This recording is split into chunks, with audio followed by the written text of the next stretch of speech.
கடகராசி என்பது வாழ்க வளமுடன்.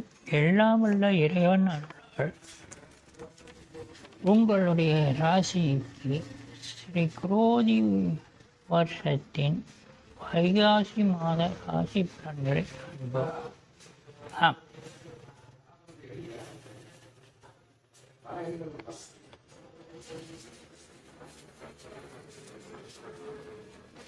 கற்பனையை வளைத்து கற்பனை வளத்தை கவிஞராக புகழ்பெறும்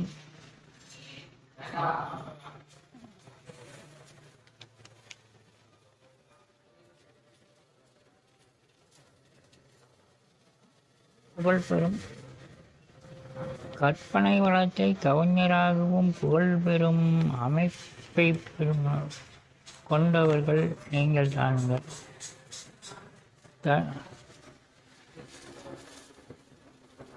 நமக்கு எவ்வளவு தெரிந்தாலும் எல்லாம் எடுத்தோம் கவித்தோம் என்று இருந்து விடாமல் மற்றவர்களுடைய ஆலோசனைகளை கேட்டு செயல்படக்கூடியவரும் நீங்கள் தானுங்கள்.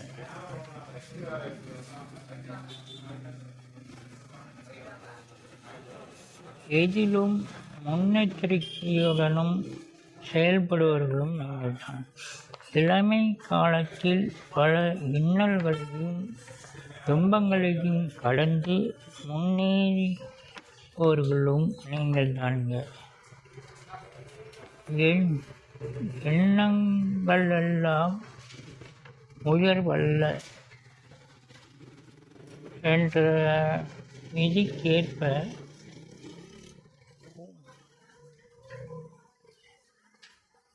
உயர்வான நிலையை எண்ணுபவர்களும் நீங்கள் தானுங்க. சிறந்த நிர்வாக செயல்பாடும் வீரர்கள் நீங்கள் தானுங்க.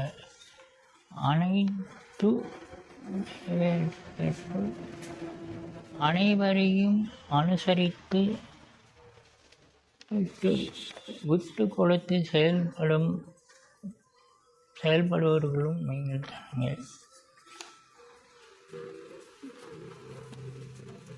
இப்படிப்பட்ட உங்களுக்கு ஸ்ரீ குரோதி வருஷம் வைகாசி மாத சுபபலன்களை காண்போம், பாருங்கள்.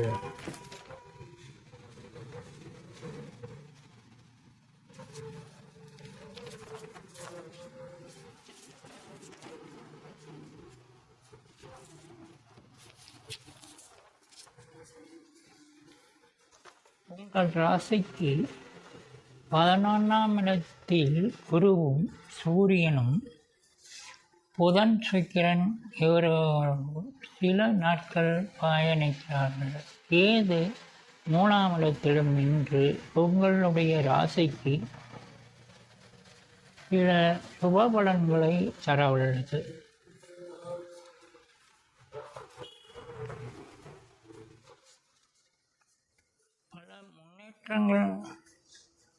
முன்னேற்றங்களும் பண வரவுகளும் உண்டாகும்.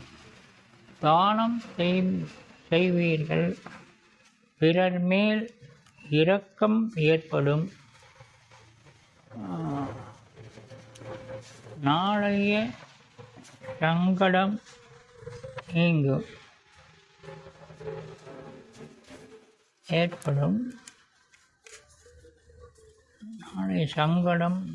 நீங்கும். அரசாங்கத்தால் பல நன்மைகள் உண்டாகும். எதையும் செய்து முடிக்கக்கூடிய சாமர்த்தியம் ஏற்படும். வாக்கு வன்மையால் வெற்றியடைவீர்கள். நோய் நீங்கி ஆரோக்கியம் பெருக்கும். பெரியவர்களால் மூலம் காரிய அனுகூலம் கிடைக்கும். போஷண சுகம் உண்டாகும். வீட்டில் மகிழ்ச்சியான சுபகாரியங்கள் நடக்கும். குரு இம்மாதம் 20ஆம் தேதி மேற்கே உதயமாகிறார். அதன் பிறகு சுபங்கள் உண்டாகும். கேது தனம் எல்லாம்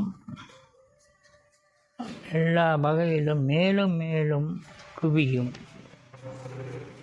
பேரும் புகழும் உண்டாகும்.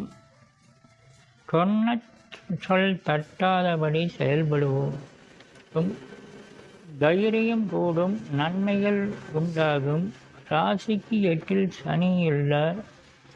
தவறாமல் சனிக்கிழமை தோறும் காலையில் காக்கைக்கு எள்ளு சாதம் கலந்து வைக்கவும், மாலையில் சனி பகவானுக்கு எள்ளு பொட்டலம் தீபம் ஏற்றி வணங்கவும், அல்லது ஆஞ்சநேயருக்கு நெய் தீபம் ஏற்றி வழிபட்டு வரவும். அப்போது இன்னல்கள் குறைந்து சுபங்கள் அதிகரிக்கும். குருவிற்கு வியாழக்கிழமையில் சுண்டக்கடலை மாலையும் நெய் தீபமும் மஞ்சள் நிற மலர்கள் போட்டு வழிபட்டு வரவும்.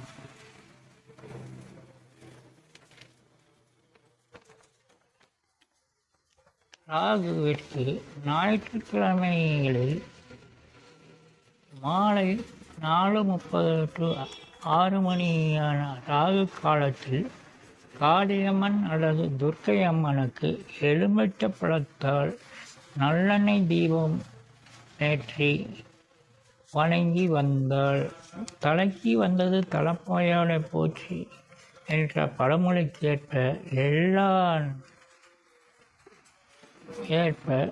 நமக்கு வரும் துன்பங்கள் விலகி நன்மைகள் பெருகும்.